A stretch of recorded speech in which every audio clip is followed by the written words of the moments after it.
Pero para siyang lemon, pero pahaba yung dahon at may variegation siya na green at yellow. Ang ganito kalaki guys is 35,000.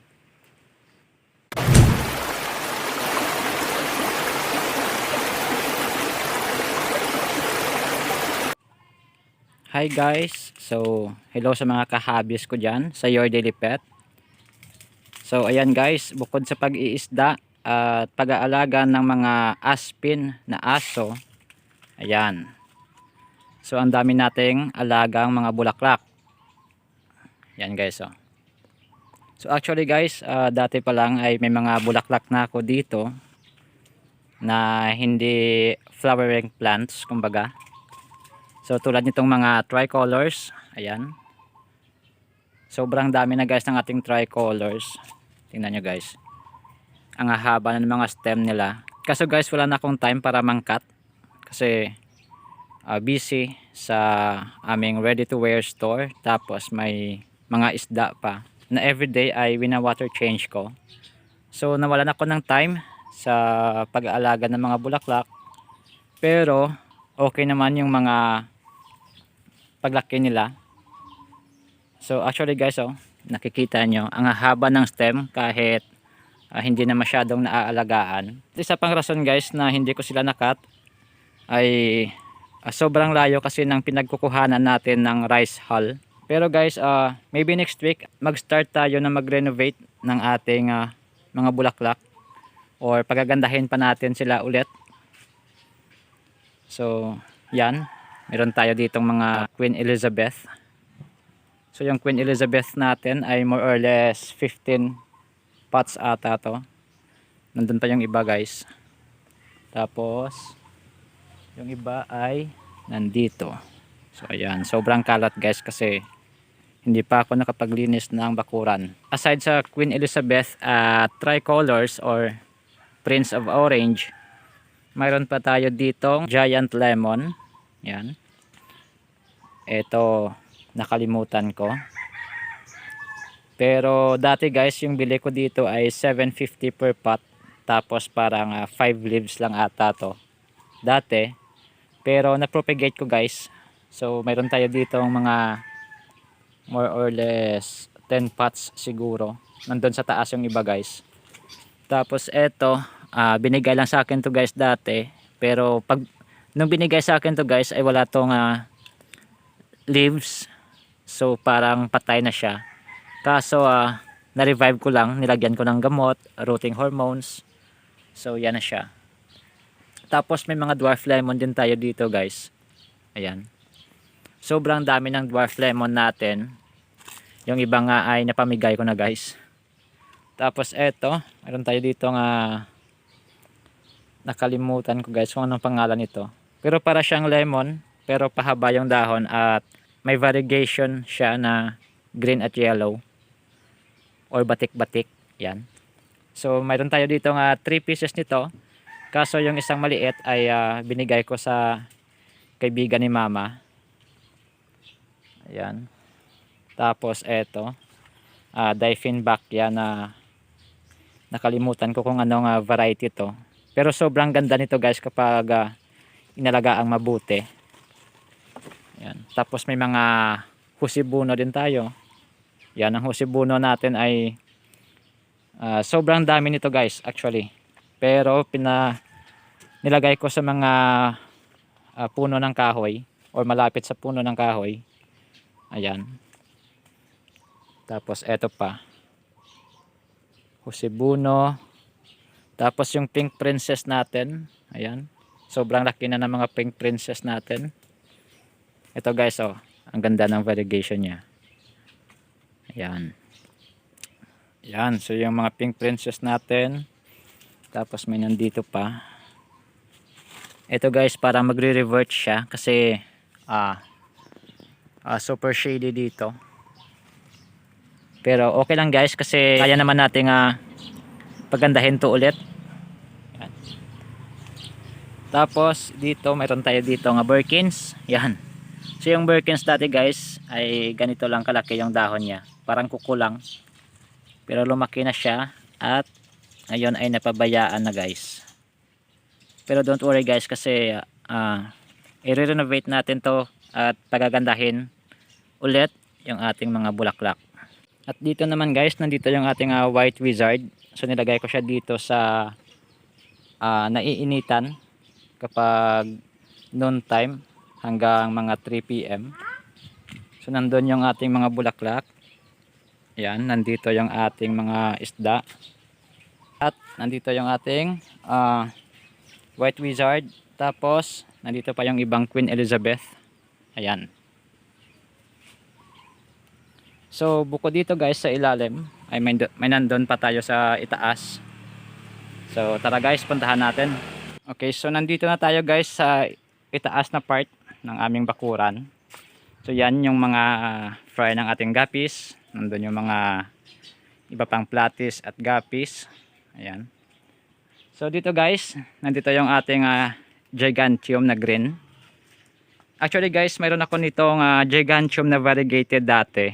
Kaso namatay kasi nakaraan ay umulan dito ng mga 1 week ata na sunod-sunod at walang tigil na ulan, kaya namatay yung ating variegated nito. So sayang yun guys kasi sobrang mahal pa naman nun. So yung gigantium natin guys ay mayroon tayo ditong isa, dalawa, ito maliit pa, tapos tatlo, ayan. Tapos ayan guys, nasa puno ng ating rambutan. Yan. So gigantium yan. Tapos mayroon tayo dito nga rainforest. Dati guys ay memorize ko yung mga names nila. Kaso mga 2 years na ata siguro ako na hindi nakapagtanim. So nakalimutan ko na guys. Pero ito guys dati napakamahal to. Tapos ayan pa. Mayroon pa tayo diyang Queen Elizabeth. Tapos pink valentine ata to. Ayan, sobrang dami ng pink valentine natin. So yung pink valentine guys dati after ng pandemic ay nagko-cost to ng mga 700 per pot. Ayan. So ngayon nasa 100 to 150 per pot na lang. Tapos mayroon tayo dito nga eto, nakalimutan ko guys. Dalawa to eh. Ayan. Ewan ko kung nasa na yung isa guys. Yan. So actually dati guys 150 per leaves to o per leaf yung presyo niya. Pero ngayon ewan ko na lang guys. So ayan, napakarami nating rainforest. Ito. Tapos may dito pa ulit mga giant na melon, maliit na lemon. Tapos eto mayroon tayo ditong golden ceratum. Ayan. Yung golden ceratum natin dati, bili natin 4 leaves is 2.5. Ngayon nagre-range lang ito sa 500 to 700 kapag malaki na. Ewan ko lang guys sa ibang lugar, pero dito sa amin parang nag-drop masyado yung value niya. Tapos mayroon din tayo dito nga variegated na sensation. Ayan. So eto guys hanggang ngayon ay medyo mahal pa. Tapos meron din tayo ditong ganito guys, yung sobrang lapad ng dahon niya. Ayan. So dati guys nung nagbebenta ako ng bulaklak, binebenta ko yung baby niya. Yan, o yung shoot niya, may mga 3 to 4 leaves. Binebenta ko ng 150 pesos. Pero nung naging viral to ay nagre-range na siya ng 700. Pero ngayon ewan ko lang kung may price pa to or may value pa to. Ayan. So sobrang dami natin ng ganito guys, nakakalat lang dito. Tapos mayroon tayo dito nga Celum ata to. Tapos ayan, mga monstera. Nakikita nyo guys yung mga dahon nya, monstera. Or ewan ko guys, nakalimutan ko na kasi yung mga names. Ayan, may mga prayer plants din tayo. So eto guys, bili ko dati dito is 600 per pot. Ayan, ito pa. 600 per pot to guys. Yung bili ko dati. Tapos may mga green seratum din tayo guys. Oh. Ayan. Sobrang laki na ng mga green seratum natin. Tapos may chocolate. Choco Empress. Ayan. Choco Empress. So mayroon tayong dalawa ata to. Choco Empress. Pero sa pagkakaalam ko is tatlo to eh. Tapos ito naman. Meron tayo dito cardinal. Ewan ko kung anong klaseng cardinal to. Parang red cardinal ata to. So sobrang liit lang nito guys dati. Parang ganito lang kalaki yung dahon niya. Yan. Tapos eto mayroon tayo ditong green Congo. Ayan. Tapos may red Congo din tayo na malaki na. Eto pwede na itong mapropagate. Ayan.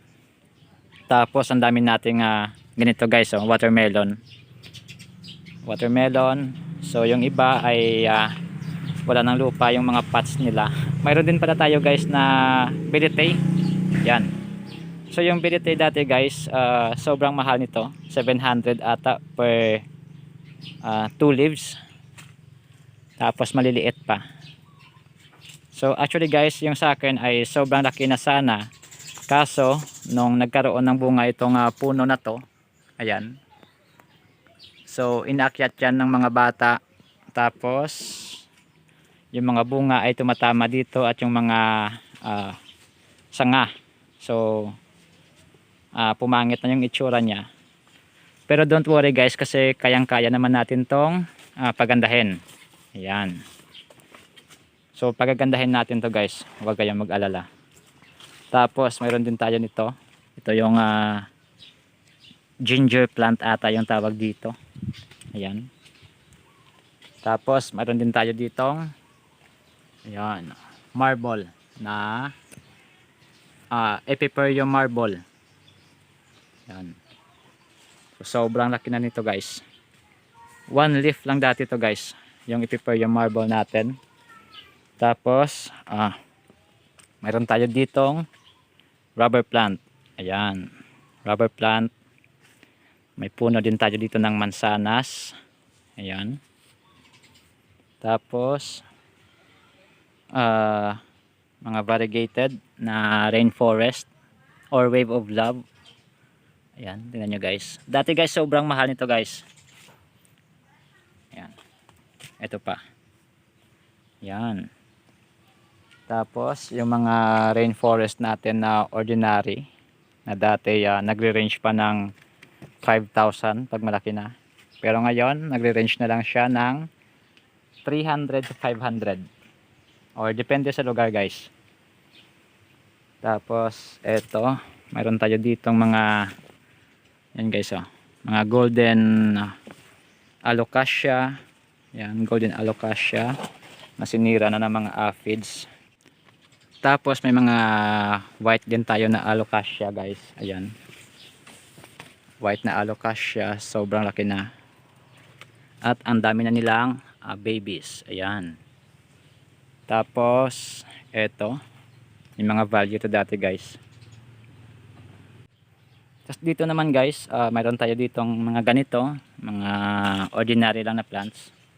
Tapos yan, variegated ZZ plant or variegated welcome plant. So actually guys, sobrang dami ng ating variegated welcome plant dito. Kaso yung iba ay babies pa. Ayan. Tingnan nyo guys. Tapos may mga golden seratum pa dyan guys. Ayan. Kaso yung mga golden seratum guys na nandito is green na yung dahon. Kasi hindi masyadong naaarawan dito. Pero guys, pag nilagay ito sa mainit na lugar or sa sisilakan ng araw, ay magiging orange din to. Tapos mayroon tayo dito Queen Elizabeth ata to. O hindi, nakalimutan ko na guys. Marmalade ata to. Orange marmalade, yan. Ito yung name niya. Tapos may eto yung variegated na seratum. Nakalimutan ko guys yung name. Tapos eto pala guys, painted lady pala. Yan. Painted Lady. So 750 dati yung bili ko, kaso ngayon ay masyado na mababa yung presyo. Tapos ito guys yung pinaka mahal sa lahat siguro. Kasi dati yung ganito kalaki guys is 35,000. 35,000 or mas maliit pa nga dito guys. 35,000 dati yung presyo nito. Pero ewan ko na lang ngayon guys if magkano na lang siya. Pero sa akin kahit bilhin to ng 10,000 ay hindi ko to ibebenta kasi magiging mother plant na to guys. Yan. So sayang naman kapag ibinenta natin na hinintay natin to ng mga 3 to 4 years bago naging ganito kalaki. Yon. So yun naman guys,